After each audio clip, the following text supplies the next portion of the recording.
Welcome students to our channel Azuto Education. Today we will discuss very important concept of the function, right? That is called as domain.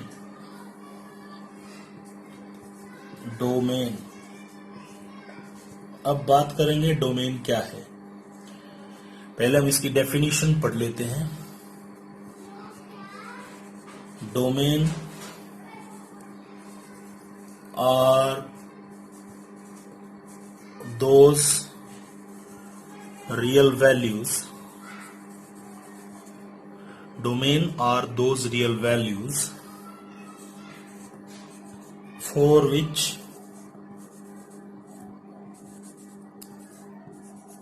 our function is defined. Domain are those real values for which our function is defined. ये definition है। What does it mean? इसका क्या मतलब है?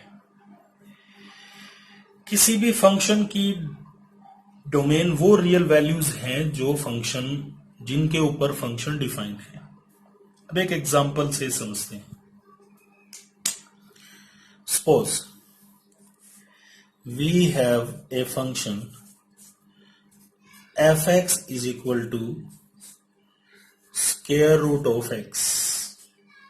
We have function fx is equal to square root of x.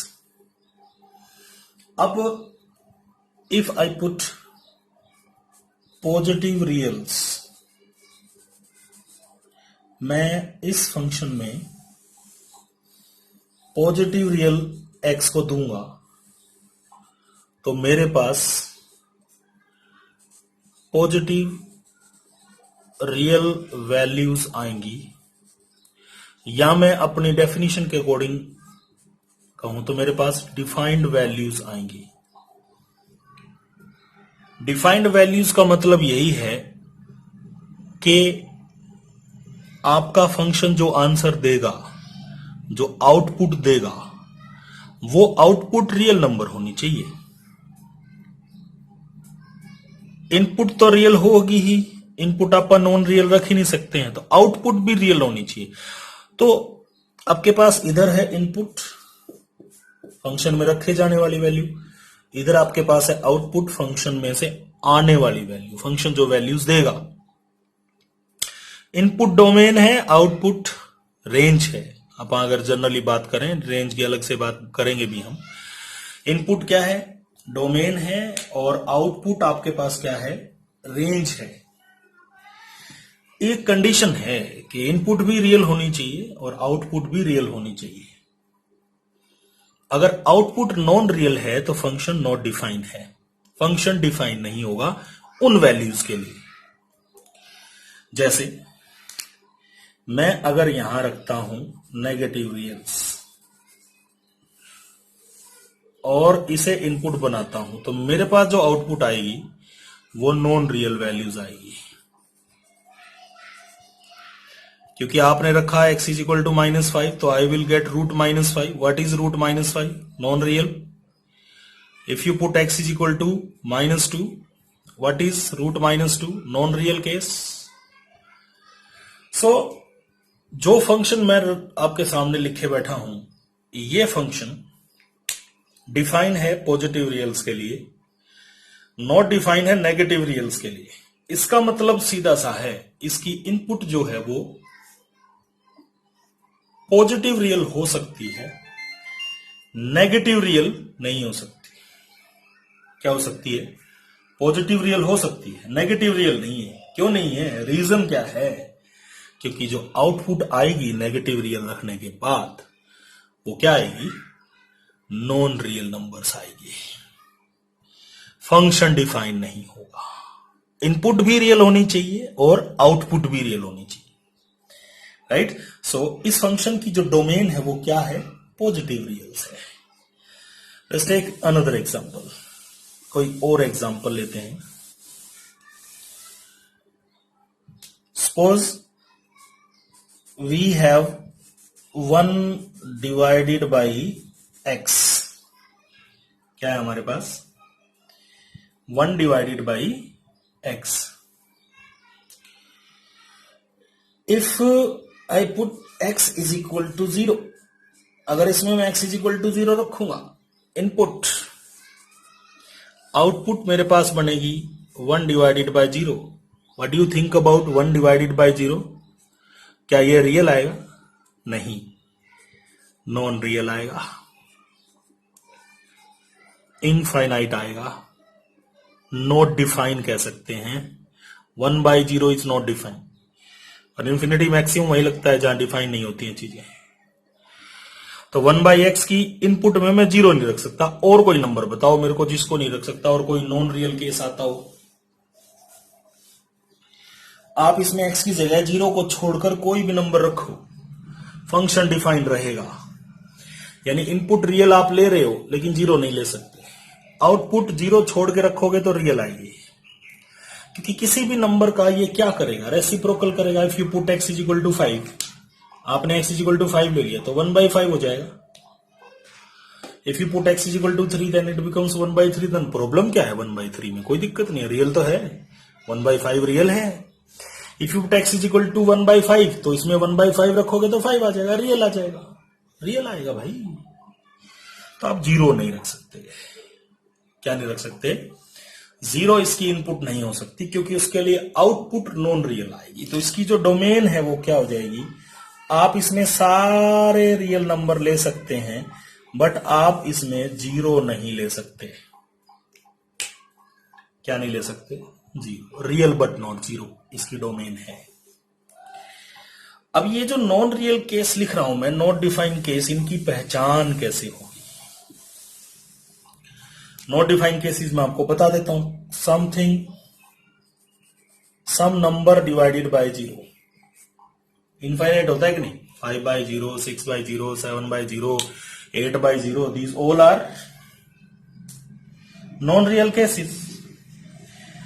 After that, if you get anywhere 0 by 0, it is non-real case.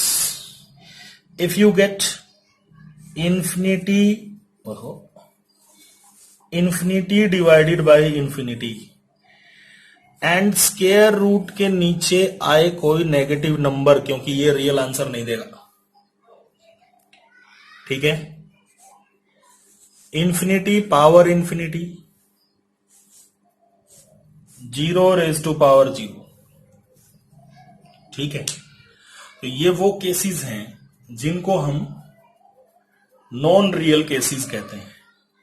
तो हमें सावधानी रखनी है, फंक्शन की इनपुट डिसाइड करते वक्त, डोमेन डिसाइड करते वक्त ये ध्यान रखना है, फंक्शन में ऐसी कोई वैल्यू गलती से भी नहीं रखनी है जिससे फंक्शन की आउटपुट इनमें से कुछ हो जाए, ठीक है? So domain are the values, आपका फंक्शन x से y डिफाइन है, तो इसमें आपके पास डोमेन, इनपुट, आउटपुट क्या होनी चाहिए? आपने फंक्शन के अंदर x की ऐसी कोई वैल्यू नहीं रखनी है जिससे आपका फंक्शन नॉट डिफाइन हो जाए, यानी ऐसी कोई घटना हो जाए, ठीक है? तो domain are those real values for which our function is defined. Thank you. So today we will discuss very important topic, range. This is sub topic of the topic function. Function में domain और range का बहुत ही important role है, और ये हमें बहुत अच्छे से क्लियर भी होनी चाहिए। सो हम पढ़ेंगे रेंज ऑफ ए फंक्शन, किसी भी फंक्शन की range.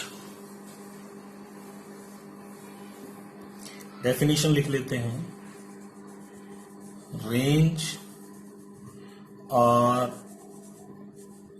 Those real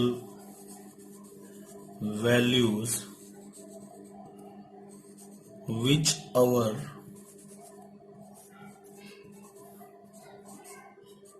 function attain at its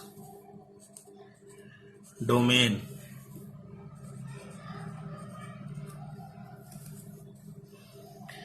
Range are those real values which our function attains at its domain.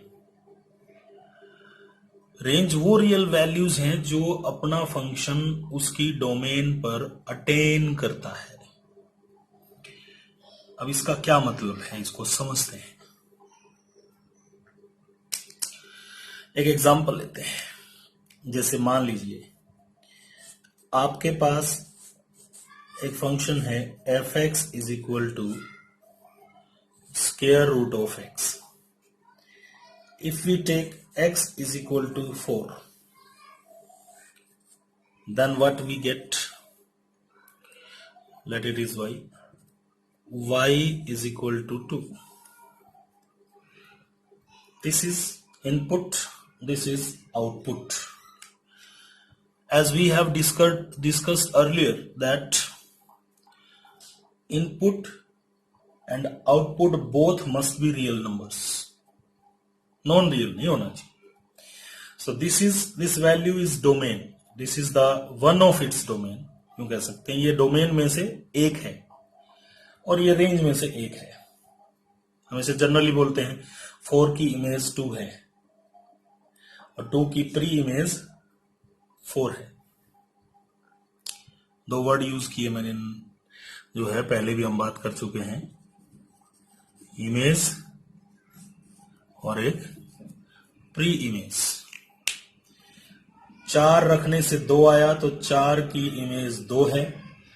2 क्या रखने से आया 4, तो 2 की प्री इमेज 4 है, तो 2 आउटपुट है। ये रेंज है। अब जैसा कि हमने अब थोड़ी देर पहले डिस्कस भी किया था, आप अगर डोमेन की वीडियो देखेंगे तो यही फंक्शन मैंने लिया था।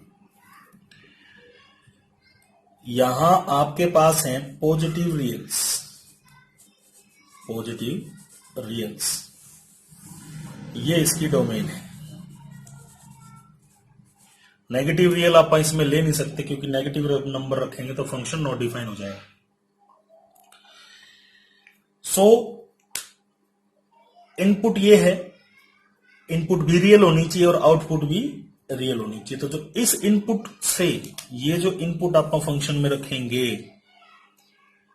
जो आउटपुट आएगी वो क्या कहलाएगी, रेंज कहलाएगी। आपका function y is equal to root x है। x की जो वैल्यूज हैं, रियल वैल्यूज जिन पे फंक्शन डिफाइंड है, वो डोमेन है। x रखने से y आएगा, तो y की जो वैल्यूज हैं वो रेंज है। y की जो वैल्यूज हैं वो क्या है, रेंज है। जैसे मैं एक एग्जांपल लेता हूं और suppose you have y is equal to modulus of x. What we have, y is equal to modulus of x. आप इसकी डोमेन सोचते हैं, डोमेन क्या होनी चाहिए, ऑल रियल नंबर। क्यों? क्योंकि मोड ऑफ एक्स है, सभी रियल नंबर्स के लिए डिफाइन होगा, कहीं भी नॉट डिफाइन होने का कोई चांस नहीं है। अब मुझे इसकी रेंज लिखनी है। क्या लिखनी है, रेंज।